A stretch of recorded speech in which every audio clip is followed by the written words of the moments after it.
morning to you in Facebook world. Good morning to you in Zoom. Let's get ourselves started. My name is Brock Zevan. We do this every Monday through Friday, 8:15 to 8:30ish. Been very blessed and fortunate to be a life coach, business coach, real estate agent, and my most important job is a dad. So had a great weekend with my kids. I hope you had a great weekend with your family, friends, productive weekend in the real estate world or any entrepreneurship that you are doing. So good morning to all of you. Let's get started. So this morning's mindset and motivation, for those that take a look at the topic that we got here today is about forming habits. It's about what that looks like, and no better time period than August 1st, when we have several months until the end of the year. Can you even believe? Like, I was thinking about it. Good morning, Karen. Good morning, Amy. Was talking about how it works with like Christmas around the corner. I know it sounds crazy, guys, but it's only a couple months away. And so you have an opportunity today. Today, I'm going to teach you how you can start building habits in a very, very small sense. And this technique is actually called habit stacking. And I give you how I started habit stacking, that I didn't even know the name that actually existed with it. So last month, I decided to do 75 push-ups every single day. And I'm very fortunate that I only, fortunate, I'm a little upset because I didn't hit my goal, is I missed 2 days. But what it did to my body and just physically feeling that I did 75 push-ups and 75 crunches. And so you might say, well, how did you do that? Or, and this goes for any type of habit that you want to create. So what I did is how I form my habits with reading anything possible. This works with everything, but there's a formula that goes with it. All right. And the formula when you're going into creating a habit is this: you have to attach it to something you do routinely every single day. Okay. So for me, how I did my push-ups is every morning I get up, I got my normal routine. I go to the couch, I say my prayers. Soon as I get done with my prayers, depending on where I am, I'm either going to the gym or I'm working, or I go for my 20-minute walk. Well, right in between that, I said, I'm going to do my push-ups. Out of 31 days, I did it 29 times. So I can validate that technique works. And when I read it in the book over here with the Atomic Habits, and he says, well, there's a technique called habit stacking, I was like, oh my goodness, well, that makes perfect sense. I had no idea that even existed. So what I challenge you to do, for those of you that are struggling in the morning or whatever else might be, there's actually some techniques that come into play with it. And so you have to attach it to something that you're already doing. So what I would recommend you doing is I would write down what your morning routine is right now. And then on the right side of the column, I would write down what habits you're trying to form. Maybe it's eating right. Maybe it's a protein shake. Maybe it's whatever it might be, that's reading 10 pages a day. You write down what you do. And this also goes for the evening as well. Okay. And then on the right side, you look at what you got. And then let's just say your mornings are chaotic. All right. When you have chaotic mornings, don't try to add more to it. If you're struggling already, why would you add something else to it? So maybe it might be at lunch. So James actually stated in here that what he did was he was trying to do 10 push-ups at lunchtime. And so what he was doing is like, I'll do 10 push-ups at lunchtime. Here's the other key ingredient I want to teach you guys. When you're adding something to your day, you have to be specific.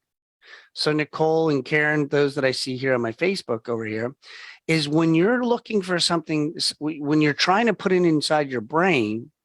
So when James was struggling just doing 10 push-ups, even though that seems really simple, he was struggling with it. So he had to add literally he had, good morning, D. He had to add a certain element. So he said, when I close my laptop, I will do 10 push-ups before I leave my desk at lunchtime at 1 o'clock.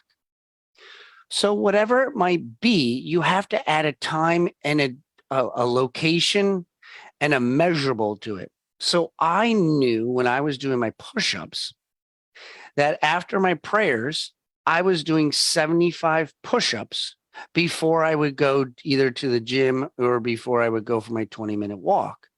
So in my brain, I knew specifically when, how much, and where I was doing it at. And so it made it a lot easier for me to be able to accomplish the goal that I had set, which I've done more push-ups in the month of July than I've ever done in my entire life to attain that. And so I started applying that to different things. So like even morning routine for getting Bryce's lunch together.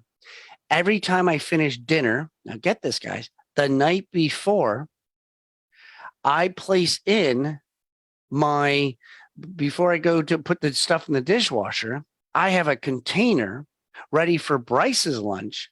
So that way Bryce's lunch is already prepared for, and I put it in the refrigerator. So the night before, I'm not worrying about it.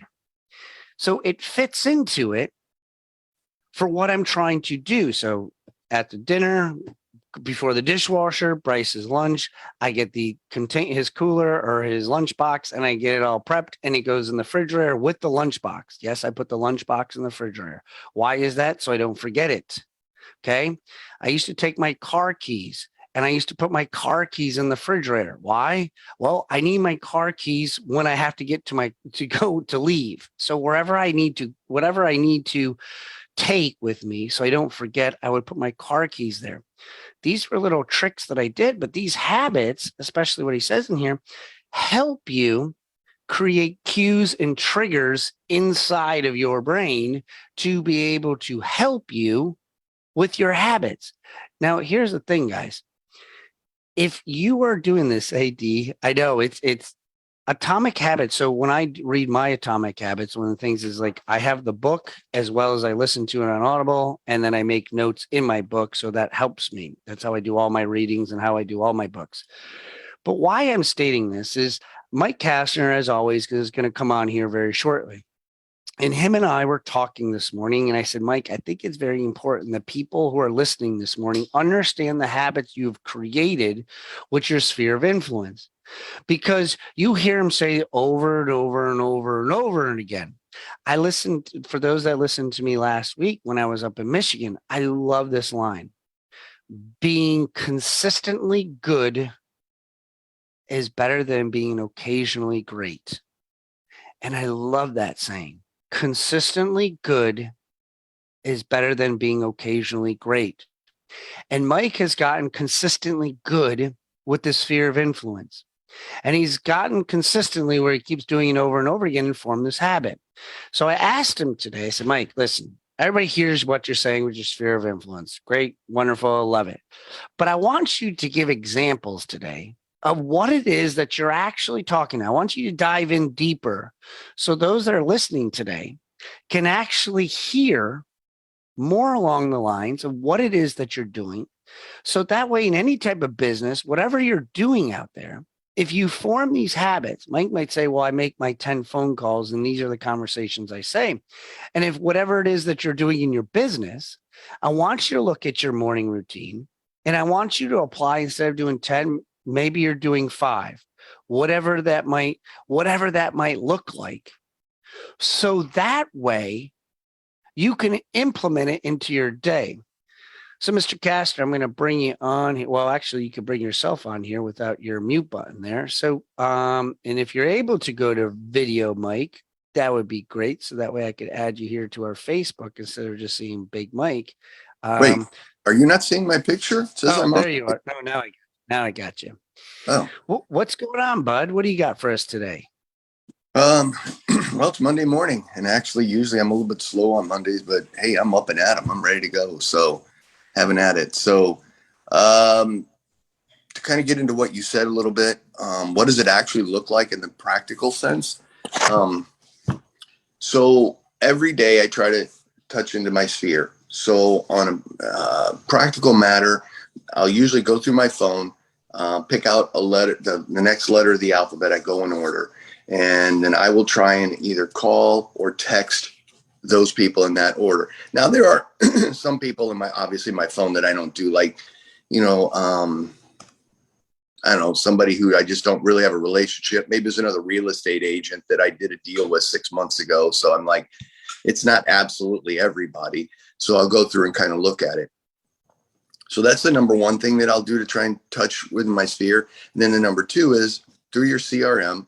And I use Follow Up Boss, but through there, you're allowed to put in tasks. So like, for instance, let's say it was a previous customer. Okay, so here was one. And I was talking to the guy a couple of months ago, and he had mentioned that his birthday was on August 14th. So I went right into my Follow Up Boss, and I put a task in there, sent him a birthday card. And it was anniversary card on like August 12th. So then I'll go into my Follow Up Boss. I'll see what tasks that I have to do and do those. And those would be things usually a lot like cards or a note that says this, things that'll jog my memory. And so what does that look like? On average, and it does depend. I mean, sometimes I might only make 2 or 3 contacts, which might be texts or whatever. And then some days on a good day, man, it might be 20, 25. I was just on 4th of July. I think if you remember, I didn't have a lot going on. I think if you remember, I said I sent out like 160 something texts because I didn't have anything going on. I thought, what a great way to do it. And I got a ton of response. So I was actually telling Brock this morning, it's a long-term investment. So you're basically planting seeds that you're just going to say, hey, at some point down the road, you're hoping that it starts to bear fruit.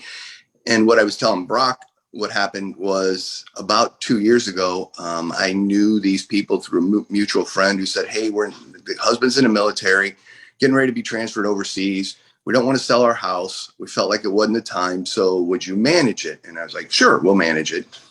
So we literally managed it, got a really good tenant in there, and knew it was going to be a good tenant. 2 months down the road, these people are like, hey, does this sound familiar? We feel like we're paying you a lot, and all you basically do is collect the rents. And I was like, yeah, because I got a really good tenant in there, and they take care of it, and I make sure of all this.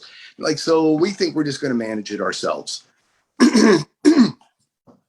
So I was like, okay, that's fine. I'm not going to burn any bridges. Let it go. I will admit I didn't stay in touch with them, but I did stay in touch with the tenant because trying to turn her into a buyer. And it's been 2 years and she's working on it and all that. So it was last Friday when Brock's trying to call me. I had an appointment, and out of the blue, they contacted us and said, hey, we decided now we want to sell for different personal reasons. And since we're over here in Italy and we know no real estate agents other than you, and you did a really good job finding us a tenant, would you list our house for us? So there you go, $540,000 house. And now I get to go to the tenant and say, hey, I know you were kind of really on the fence about buying, but good, bad news. It's time to get off the fence because your house is selling. Now can we get aggressive on finding you a house? And hopefully we can make that work. So all this to say is, I told this to Brock, I know I sound like a broken record almost every day. And I'm like, well, what do you got going on? Well, I do have property management stuff that I got to do here or there, but it's really basically working my sphere, following up with people, staying in touch with my sphere of influence, past clients, all this. And that, if you keep feeding into that, because like I said, if this house sells, and it's going to sell, I mean, there's no doubt it'll sell. What price? I don't know. It may have to come down a little bit. I think it'll probably sell about 530. But my point is, and you get this buyer to buy whatever she can afford. Here's my point. That's probably conservatively a $900,000 double-sided deal. I told you a week or so ago, I had a previous buyer that's doing a double-sided. I sold her house a little over a year ago. She wants to buy again. We're under contract. Got her house up for sale. That is a $1.4 million double-sided deal. So you don't need many of these double-sided sphere deals to have a pretty successful year. And the neat thing about this is it's not dependent upon really on market conditions. Like, hey, I can't find buyers because interest rates are going up and buyers are backing out. It's when you have your sphere and they're there, it's not like you got to convince them as much that, hey, it's time to buy because interest rates will keep going up, or it's time to sell because of this. It's like you pick up the phone. They're like, yeah, Mike, you've been staying in touch with us. And Now's the time. We're ready to move. So what do we need to do to get going? And a side note, there's never a conversation on commission. It's like, sure, I'll send the paperwork over. I'll do this. I'll do that. And I did have my one lady say, hey, Mike, can you help me out with some of the rebate on something like that? And I said, let me see. 1.4 million times 3%. Yeah, I can work you something. I'll give you something out of that. We'll work something. Because again, I know she's not done buying. This lady likes to buy houses about every 3-4 years. This time it was 1 year. So all this to say is it's easy, not easy, but it's not that hard. And then when you invest in that, it pays off profitable dividends. So yep.